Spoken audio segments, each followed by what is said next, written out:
नमस्कार दोस्तों, कैसे आप सब। हम प्राचीन भारत का इतिहास पढ़ रहे थे और उसमें जो महत्वपूर्ण प्रश्न है उसके बारे में बात कर रहे थे। और ऐसे प्रश्न जो आपके प्रीवियस ईयर एग्जाम में आए हुए या भविष्य में एग्जाम में बन सकते हैं, हम बात कर रहे थे। जो आपके वन पार वन रक्षक का एग्जाम हुआ, सीएटी का एग्जाम हुआ, एसएससी का एग्जाम हुआ, उन सभी के लिए महत्वपूर्ण है। तो हम कुछ महत्वपूर्ण प्रश्नों के बारे में पहले बात किए, आज कुछ प्रश्नों के बारे में बात करते हैं।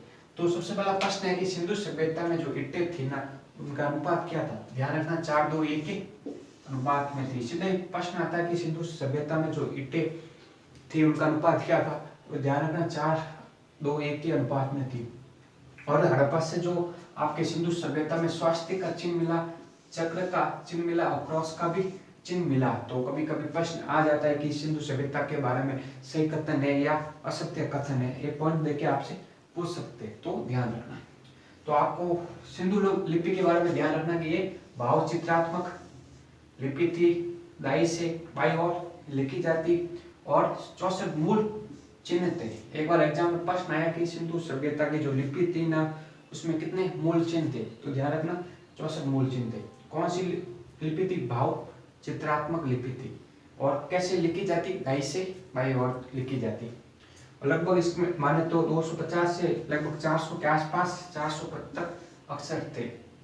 जो माप होते थे ना, माप का अनुपात 16 के अनुपात में थे, 16, 64 इसके अनुपात में थे। तो कभी प्रश्न आ जाए कि ध्यान रखना कि सिंधु सभ्यता में जो माप का आकार या अनुपात क्या था, 16 के अनुपात में। उनका लोगों का मुख्य व्यवसाय, ध्यान रखना, आपके व्यापार करना था। जो लोथल आपको हड़प्पाकालीन एक बंदरगाह मिला जो आपके गुजरात में, तो ध्यान रखना कि वहाँ पे कब्रिस्तान में महिला के साथ पुरुष को दफनाने के भी साक्ष्य मिले। तो प्रश्न बनता है कि महिला के साथ पुरुष को दफनाने के साक्ष्य कहाँ से मिले, तो ध्यान रखना आपके लोथल मिला। लोथल कहाँ पे, आपके गुजरात में।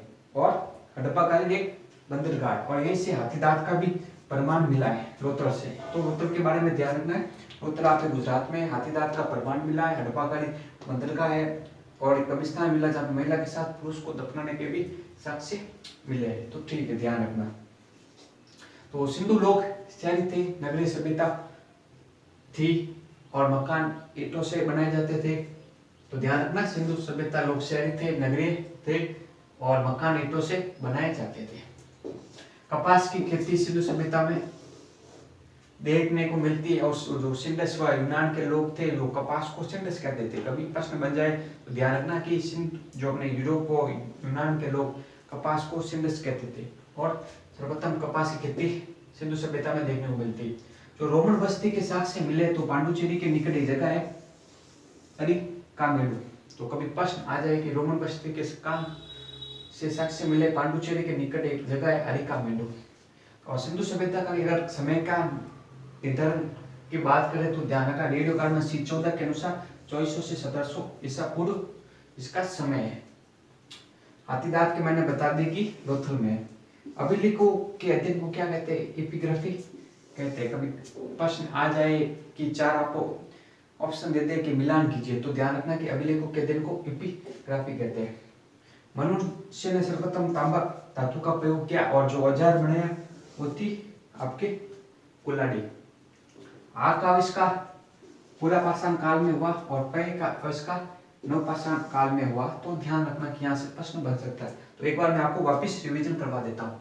सिंधु सभ्यता में ईंटें 4:2:1 के अनुपात में थी। स्वास्तिक, चक्र, क्रॉस 5 से सिंधु सभ्यता में मिले। सिंधु लिपि भाव चित्रात्मक लिपि थी, दाई से बाई ओर लिखी जाती। 64 मूल चिन्ह थे, लगभग 250 से 400 के आसपास अक्षर थे। माप का अनुपात 16 के अनुपात में था। मुख्य व्यवसाय व्यापार करना था। लोथल से एक कब्रिस्तान मिला जहाँ पे महिला के साथ पुरुष को दफनाने के साक्ष्य मिले। लोथल एक आपके हड़प्पाकालीन बंदरगाह है, यहाँ से हाथीदांत के भी साक्ष्य मिले। और लोथल आपके गुजरात में, ध्यान रखना। सिंधु लोग शहरी थे, नगरीय सभ्यता थी और मकान ईंटों से बनाए जाते थे। कपास की खेती का सर्वप्रथम मिला था। रेडियो कार्बन C14 के अनुसार 2400 से 1700 ईसा पूर्व इसका समय था। रोमन बस्ती के साक्ष्य आपके पांडुचेरी में अरिकामेडु जगह से मिले। हाथीदांत, लोथल, आग का आविष्कार आपके पुरा पाषाण में हुआ और पेय का नवपाषाण में बहुत अभिलेख अध्ययन को एपिग्राफी कहते हैं। मनुष्य ने सर्वप्रथम तांबा धातु का प्रयोग किया था और कुल्हाड़ी औजार बनाया था। तो दोस्तों आज के वीडियो में इतना ही, मिलते हैं अपने अगले वीडियो में। जय हिंद, जय भारत।